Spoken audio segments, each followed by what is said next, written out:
Dans chaque culture, la mort inspire de nombreuses légendes. Le dieu Anubis en Égypte, la grande faucheuse en Europe et au Japon, on retrouve le Shinigami.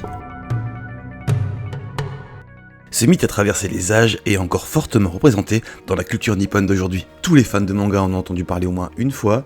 Les mangas connus qui en regorgent ne manquent pas. On peut parler de Bleach, Death Note, Soul Eater ou même Yu Yu Hakusho pour les plus anciens.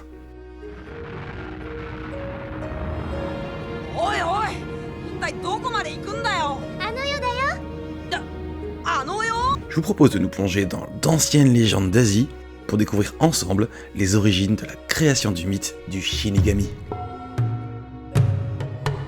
Le terme Shinigami est composé de deux mots japonais, Shi et Kami, qui signifient littéralement mort et dieu. Je pense qu'on peut pas être plus clair. Faut savoir que dans la mythologie japonaise, le monde est rempli de kami de différentes sortes. Dans le monde, tout est lié à un esprit. Il y a les kami du ciel, kami des rivières, de la chance, et bien sûr les kami de la mort, les Shinigami. Ils seraient une personnification de la mort dans la culture nippone. Ils n'ont pas de réelle forme physique, mais sont souvent représentés comme humanoïdes. Encore aujourd'hui, de nombreux japonais fidèles au shintoïsme croient toujours au Shinigami.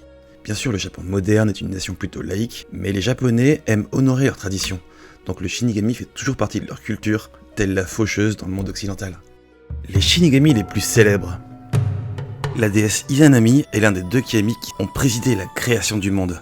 Dans la mythologie japonaise, Izanami, qui signifie celle qui invite, est à la fois la déesse de la création et celle de la mort.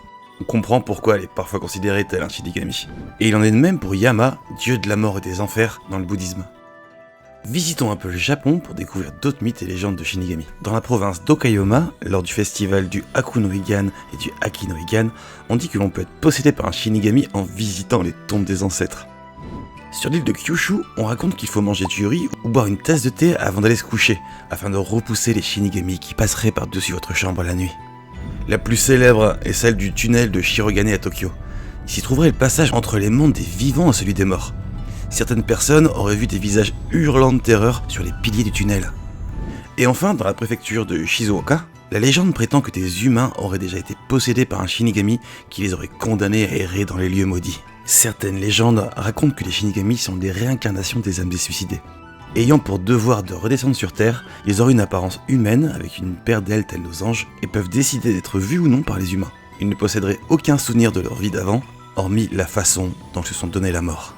En se suicidant, ils auraient déjoué les règles du destin et comme punition, ils doivent retourner sur Terre pour récupérer les âmes des nouveaux défunts. Pour terminer, on va se plonger dans un vieux conte traditionnel japonais qui raconte l'histoire d'un homme qui aurait reçu le pouvoir du Shinigami. Petit disclaimer, l'histoire aborde des termes sombres tels la mort ou le suicide. Si vous êtes sensible sur ces sujets, n'oubliez pas que vous n'êtes pas seul et qu'il existe des soutiens psychologiques tels le numéro national de prévention du suicide, le 3114. C'est l'histoire d'un homme désespéré qui songeait au pire.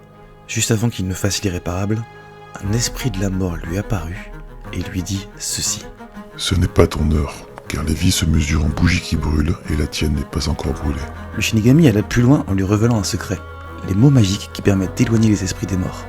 Se faisant passer pour un médecin, l'homme se rendit sur le lit des patients et utilisa les mots magiques pour sauver ces malheureux et se faire un paquet de fric. Cependant, il y avait une règle, le sort ne fonctionnerait que si l'esprit était assis au pied du lit. Car si ce dernier se positionnait devant la tête du malheureux, cela signifierait que sa bougie était déjà entièrement brûlée et qu'il devait mourir. Grâce au secret du Shinigami, l'homme devint extrêmement riche. Mais un jour, lorsqu'il arriva dans la chambre d'un patient important de la province, le Shinigami se trouvait déjà à la tête du lit. La famille du patient insistant, le médecin ne savait pas vraiment quoi faire. Mais devant les montants astronomiques proposés, il accepta malgré tout et essaya de tromper l'esprit en retournant le lit.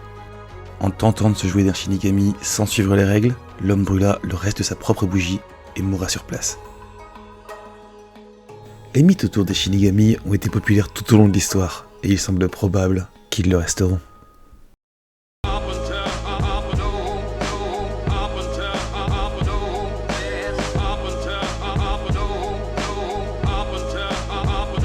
J'espère que cette chronique vous aura plu, moi en tout cas j'ai pris beaucoup de plaisir. Si c'est le cas, n'hésite pas à like et à me le dire en commentaire. Je vous dis des bisous, à bientôt, ciao.